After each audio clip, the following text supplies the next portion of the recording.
Το 1987, ο Al Lowe μας ζήτησε για πρώτη φορά τον Larry Laffer μέσω της θρυλικής Sierra Online.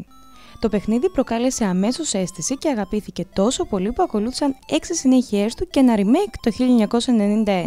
Τα χρόνια πέρασαν μέχρι το 2012, όταν ο δημιουργός της σειράς σε συνεργασία με Replay Games ανακοίνωσε πως ετοιμάζει μια νέα εξυγχρονισμένη έκδοση του πρώτου Larry, η οποία κυκλοφόρησε έναν χρόνο αργότερα. Παίρνουμε τον ρόλο του Larry Laffer, ενός τύπου που πλησιάζει τα 40 και που μέχρι εκείνο το χρονικό διάστημα δεν τον έχει αγγίξει άλλη γυναίκα πλην της μάνας του. Αντιλαμβανόμενος ότι πρέπει επιτέλους να δράσει, ξεκινάει τη βραδινή του έξοδο με σκοπό να γοητεύσει αντιπροσώπους του ασθενούς φίλου και να γνωρίσει επιτέλους τον έρωτα.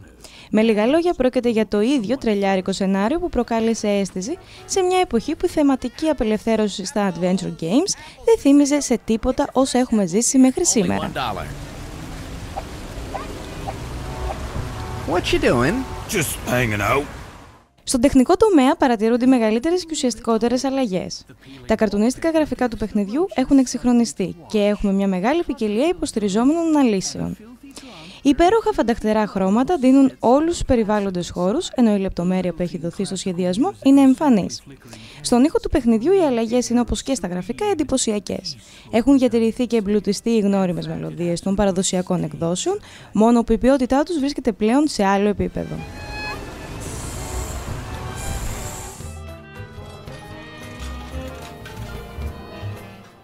Όσοι γνωρίζουν το παιχνίδι από παλιά θα θυμούνται πως λόγω της θεματολογίας του δεν είναι κατάλληλο για ανηλίκους. Η ηλικία του υποψήφιου παίκτη εξακριβώνεται με μια σειρά από ερωτήσεις, διαφορετικές κάθε φορά, που μόνο ένας έμπειρος και επομένως ενήλικος παίκτης θα μπορούσε να απαντήσει. Αντίστοιχες ερωτήσεις προς διατήρηση του παραδοσιακού στοιχείου διαθέτει και η σύγχρονη έκδοση. Η ατμόσφαιρα του παιχνιδιού είναι εύθυμη και σκανδαλιάρικη. Σε αυτό προσθέτουν ιδιαίτερη αφηγήσεις μιας εύθυμης και ελαφρώς κρυόπλευτης φωνής που περιγράφει αναδιαστήματα την κατάσταση στην οποία βρίσκεται ο Λάρι, τον οποίο χειριζόμαστε με το ποντίκι από την οπτική του τρίτου προσώπου. Στο μενού του παιχνιδιού και στο inventory έχουμε πρόσβαση εφόσον μετακινήσουμε το ποντίκι στο άνω μέρος της οθόνης. Στο παιχνίδι έχει διατηρηθεί το σύστημα του σκορ που αυξάνεται όσο ο παίκτης σημειώνει πρόοδο.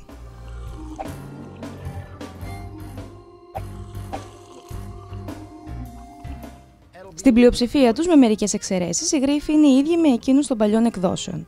Μαζεύουμε αντικείμενα, τα συνδυάζουμε μεταξύ τους ή με άλλα που βρίσκονται γύρω μας και έτσι καταφέρουμε να προχωρήσουμε. Το παιχνίδι δεν είναι μεγάλο σε διάρκεια, αυτό όμως δεν σημαίνει ότι είναι και εύκολο. Στο σημείο αυτό, να αναφέρουμε δύο αρνητικά στοιχεία του gameplay. Πρώτον, ο κέρσορας του ποντικού δεν δίνει περιγραφή αντικειμένων. Δεύτερον, η αναγκαιότητα να τζογάρει ο Λάρι προκειμένου να κερδίσει χρήματα μπορεί να πάρει αρκετή ώρα, καθώς εκτός από το να κερδίσει ενδέχεται και να χάσει, με αποτέλεσμα να πρέπει να κάνει ο παίκτης save και load μέχρι να μαζέψει το επιθυμητό ποσό.